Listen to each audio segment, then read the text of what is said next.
ये है talks news network और आप देख रहे हैं पॉलिटॉक्स, राजनीति का कच्चा चिट्ठा। नए साल का आगमन हो गया है, लेकिन राजस्थान में सियासी ड्रामा बदस्तूर जारी है। आने वाले समय में भी राजनीति हावी रहेगी। पॉलिटॉक्स की कामना है कि राजनीति के लिहाज से यह साल बेहतर रहे और एक दूसरे पर राजनीतिक छींटाकशी में भाषा का स्तर नीचे न गिरे।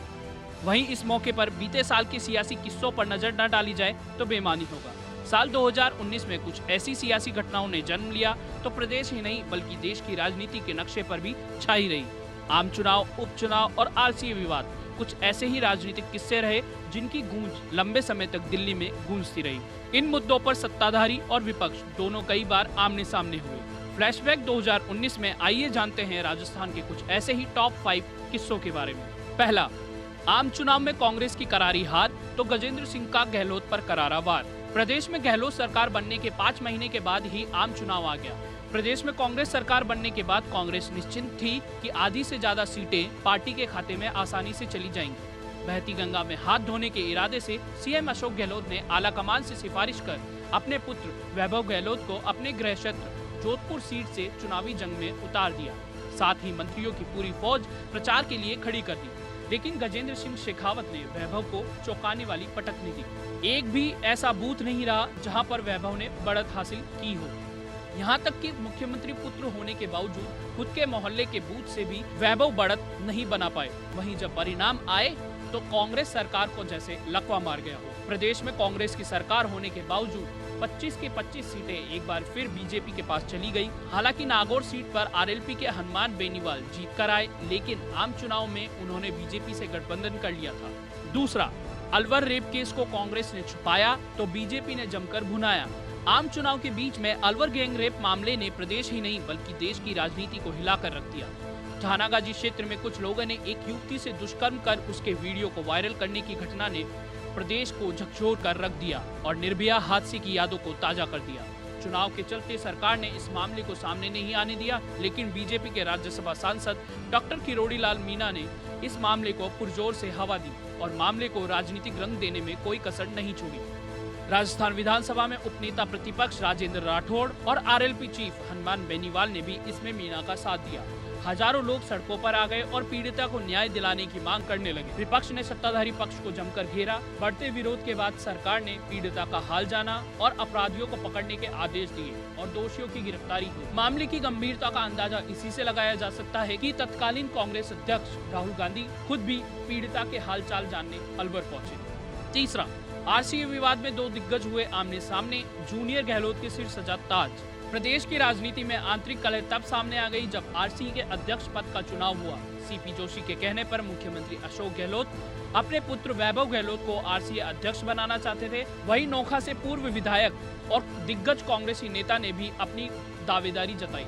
अंदर खाने में इस संबंध में बात भी हुई, लेकिन सीपी जोशी वैभव को आरसीए अध्यक्ष बनाने पर अड़े रहे। फाइनली वैभव गहलोत और रामेश्वर डूडी दोनों ने ही अध्यक्ष पद के लिए नामांकन भरा, लेकिन फिर सरकार है तो सब मुमकिन है की तर्ज पर नतीजा निकला कि नामांकन वाले दिन कथित तौर पर डूडी को आरसीए कार्यालय में घुसने तक नहीं दिया गया।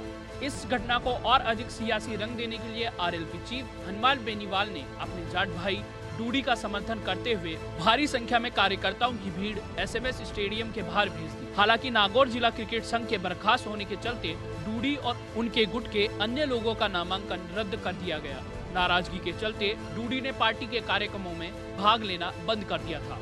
चौथा, राजस्थान उपचुनाव में कांग्रेस की बल्ले बल्ले, बीजेपी को होना पड़ा शर्मिंदा। मंडावा व खींवसर विधायकों के लोकसभा चुनाव जीतकर लोकसभा पहुंचने से इन दोनों सीटों पर उपचुनाव हुआ। बीजेपी ने गठबंधन के चलते खींवसर सीट आरएलपी के लिए छोड़ दी, जहां से हनुमान के भाई नारायण बेनीवाल खड़े हुए और उनके सामने थे कांग्रेस के वरिष्ठ हरेंद्र मिर्धा। मंडावा सीट से कांग्रेस की ओर से रीटा चौधरी मैदान में थी। वहीं बीजेपी ने कांग्रेस की बागी सुशीला सिंगड़ा को मैदान में उतारा। मंडावा में रीटा भारी पड़ी और ये परंपरागत सीट फिर से कांग्रेस के खाते में आ गई।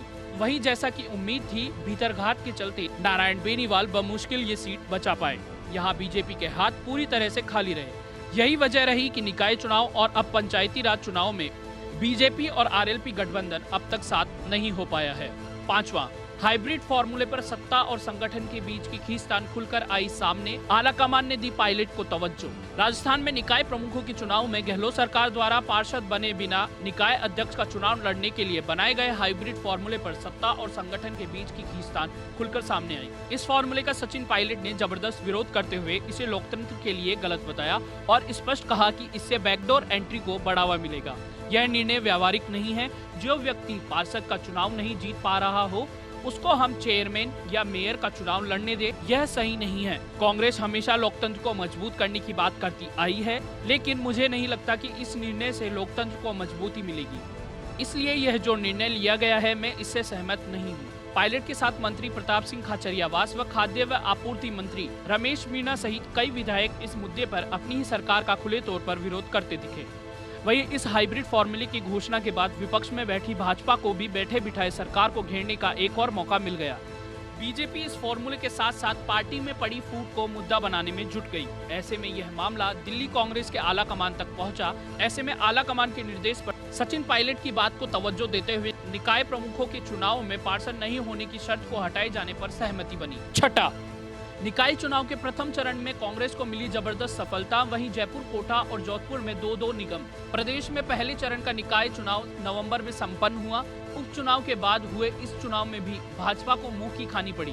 प्रदेश के कुल 49 निकायों के 2105 वार्ड पार्षदों के लिए हुए चुनाव में कांग्रेस के 961 उम्मीदवारों ने जीत दर्ज की। 16 वार्डों में बसपा, 3 में माकपा और 2 में एनसीपी ने कब्जा जमाया। अन्य 386 सीटों पर निर्दलीयों का कब्जा रहा। इसके बाद हुए 49 निकाय प्रमुखों के चुनाव में 37 निकायों में कांग्रेस का बोर्ड बना तो 12 में भाजपा बोर्ड बनाने में सफल रही। बोर्ड बनाने में 49 में से 20 निकायों में निर्दलीयों की भूमिका अहम रही। वहीं 3 नगर निगमों में से उदयपुर, बीकानेर में बीजेपी और भरतपुर में कांग्रेस बोर्ड बनाने में सफल रही। वहीं गहलोत सरकार ने एक और चौंकाने वाला निर्णय लेते हुए जयपुर, कोटा और जोधपुर में 2-2 नगर निगम और 2-2 महापौर की घोषणा कर दी है। इनमें जयपुर में पहला हेरिटेज निगम कहलाएगा, जबकि दूसरा ग्रेटर जयपुर नगर निगम कहलाया जाएगा। ऐसे में नवंबर के महीने में जयपुर, कोटा और जोधपुर में नगर निकाय के चुनाव नहीं हुए। अब तीनों शहरों के 6 नगर निगम क्षेत्रों में फिर से वार्डों की सीमा का परिसीमन होगा। मिली जानकारी के अनुसार जयपुर में हेरिटेज निगम में 100 वार्ड और ग्रेटर जयपुर नगर निगम में 150 वार्ड होंगे। हेरिटेज निगम में जयपुर परकोटे का हिस्सा आएगा और शेष हिस्सा ग्रेटर निगम का रहेगा। वहीं जोधपुर में 2 नगर निगम बनाए जाएंगे, जिनको 80-80 वार्डों में विभाजित किया जाएगा। पॉलिटॉक्स ब्यूरो, जयपुर। ये है टॉक्स न्यूज नेटवर्क और आप देख रहे हैं पॉलिटॉक्स, राजनीति का कच्चा चिट्ठा।